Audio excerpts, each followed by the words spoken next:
सुप्रभात बच्चों। Welcome to the president digital education. आज हम लोग अपने विषय हिंदी में अपनी पाठ्य पुस्तक बसंत भाग 2 के रहीम के दोहे नामक पाठ का अध्ययन करेंगे। वैसे तो इसके पूर्व हम लोगों ने जब ऑफलाइन क्लासें हमारी चल रही थी तब हम लोगों ने इस पाठ का अध्ययन किया था, लेकिन आज हम इस पाठ का पुनः रिवीजन क्लास करेंगे। तो पहले हम इस कविता का या रहीम के जो दोहे हैं, इन दोहों का हम आदर्श वाचन करेंगे। तत्पश्चात इसकी विस्तृत व्याख्या को हम लोग पढ़ेंगे।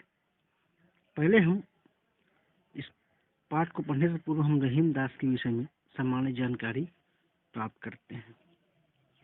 कवि रहीम का पूरा नाम अब्दुल रहीम खान खाना है। आप जो चित्र में देख रहे हैं ये रहीम जी का ही चित्र है। रहीम जी का पूरा नाम अब्दुल रहीम खान खाना था और इनका जन्म 17 दिसंबर 1556 ईस्वी को लाहौर में हुआ था। कहाँ हुआ था? लाहौर में। लाहौर जो वर्तमान समय में पाकिस्तान में है। ठीक है। ये महाराज अकबर के दरबार के प्रमुख सदस्य थे। सम्राट अकबर को आप लोग सभी लोग समझते ही होंगे। सम्राट अकबर जो है वो मुगल वंश के एक बहुत बड़े प्रतापी राजा थे। ठीक है। 1556 ईस्वी में आप लोगों को पता होगी ना ये डेट, कि इस डेट में क्या हुआ था? पानीपत का द्वितीय युद्ध। ठीक है। तो यह जो है रहीम लेखन और युद्ध दोनों ही कलाओं में पारंगत थे। रहीमदास जी लिखना भी जानते थे, लेखक थे, कवि भी थे और युद्ध में भी ये कुशल थे। अब हम इनके कविता के विषय में अध्ययन करते हैं। कही रहीम संपत्ति सगे बनत बहुत बहुरीत विपत कसौटी जे कसे तेरी सांचे मीत। तो इस दोहे में, रहीम के इस दोहे में वे कहते हैं कि हमारे सगे संबंधी तो किसी संपत्ति की तरह होते हैं। कहीं रहीम संपत्ति सगे, रहीम दास जी कह रहे हैं कि हमारे जो सगे संबंधी होते हैं वो किसके तरीके होते हैं? संपत्ति के तरीके होते हैं। बनत बहुत बहु रीत, जो बहुत सारे रीत रिवाजों के बाद बनते हैं। विपद कसौटी जे किसी तेरी सांचे मीत, परंतु जो व्यक्ति मुसीबत में आपकी सहायता कर आपके काम आए वही आपका सच्चा मित्र होता है। अब दूसरा दोहा।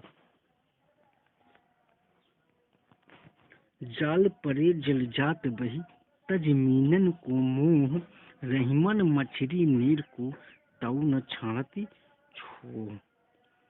रहीम दास के इस दोहे में उन्होंने सच्चे प्रेम के बारे में बताया है।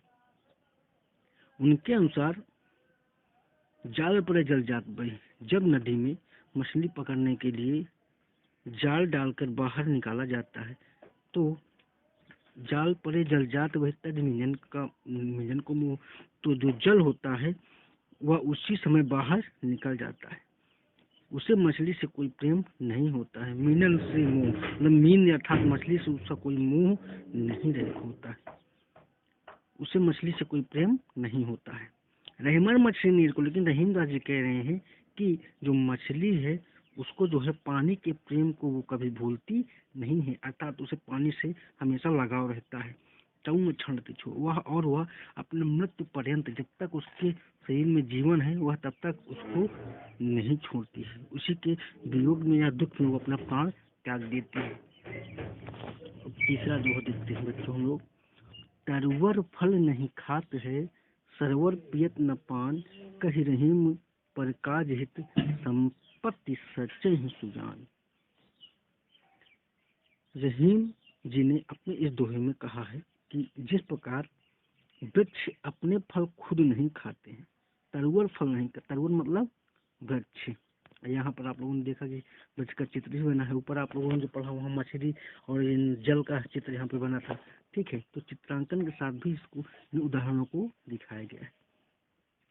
तो रहीम जी ने अपने इस दोहे में कहा है कि जिस प्रकार वृक्ष अपने फल खुद नहीं खाते, तरवल फल नहीं खाते, और सरोवर पियत न पानी, जिस प्रकार नदी तालाब अपना पानी उसी प्रकार स्वयं नहीं पीते हैं, कही रहीम पर काज हित। तो रहीम दास जी कहते हैं ठीक उसी प्रकार सज्जन और अच्छे व्यक्ति अपने संचित धन, संचित मतलब इकट्ठा किए हुए धन, कहीं रहीम प्रकार हित संपत्ति सजन सुजान, जो अच्छे लोग होते हैं वह अपने द्वारा इकट्ठा किए गए धन को उपयोग केवल अपने लिए नहीं करते हैं, वो उस धन को दूसरों के भलाई के लिए भी उसका प्रयोग करते हैं, अर्थात दूसरों का भी सहायता करते हैं। अब हम लोग चौथे दोहे का भावार्थ समझते हैं। थोथे बादर कुआर के जो रहीम गहरात, और धनी पुरुष निर्धन भय करे फाछली बात। रहीम के इस दोहे का अर्थ, इस दोहे में रहीम दास जी ने कहा है कि जिस प्रकार बारिश और सर्दी के बीच के समय में बादल केवल गरजते हैं, थोथे बादल कुआर के जो रहीम गहरात। क्या कह रहे हैं रहीम दास जी कि जिस प्रकार बारिश और सर्दी के बीच के समय में बादल केवल गरजते हैं, बरसते नहीं। गहरा मतलब बोलना। धनी पुरुष निर्धन भय करे पाछली बात। उसी प्रकार कंगाल होने के बाद अमीर व्यक्ति अपने पिछले समय की बड़ी बड़ी बातें करते रहते हैं, जिनका कोई मूल्य नहीं होता है। ठीक है बच्चों, तो अब हम लोग अपने अंतिम और पांचवें दोहे की ओर बढ़ते हैं। धरती किसी रीत है, शीत घाम और मेह, जैसी परे सो सही रहे, क्यों रहीम यह दे। रहीम दास जी ने अपने इस दोहे में मनुष्य के शरीर की सहनशीलता के बारे में बताया है कि वो कहते हैं कि मनुष्य के शरीर की सहन शक्ति बिल्कुल इस धरती के समान ही है। धरती किसी रीत है, धरती के तरीके जो है ये मनुष्य की क्या है, रीति है, कार्य है, या मनुष्य की सहन शक्ति उसी के तरीके है, धरती के तरीके। शीत घाम और मेह, जिस तरह धरती सर्दी गर्मी बरसात आज सभी मौसम झेल लेती है, शीत मतलब ठंडी, घाम मतलब धूप, और मेह उसी प्रकार जिस प्रकार का मौसम रहता है उस प्रकार वो झेलती है। कौन? धरती। तो ठीक उसी प्रकार जो हमारी शरीर है उसी तरह हमारा शरीर भी जीवन के सुख दुख रूपी हर मौसम को सहन कर लेता है। ठीक है, तो उम्मीद है बच्चों की आप लोगों को इस कविता या इन दोहों के भावार्थ समझ में आए होंगे। अब आपको जो गृह कार्य है वह इसके जो क्वेश्चन आंसर है वो आप लोगों को करने हैं। ठीक है बच्चों, ठीक है, बहुत बहुत धन्यवाद बच्चों।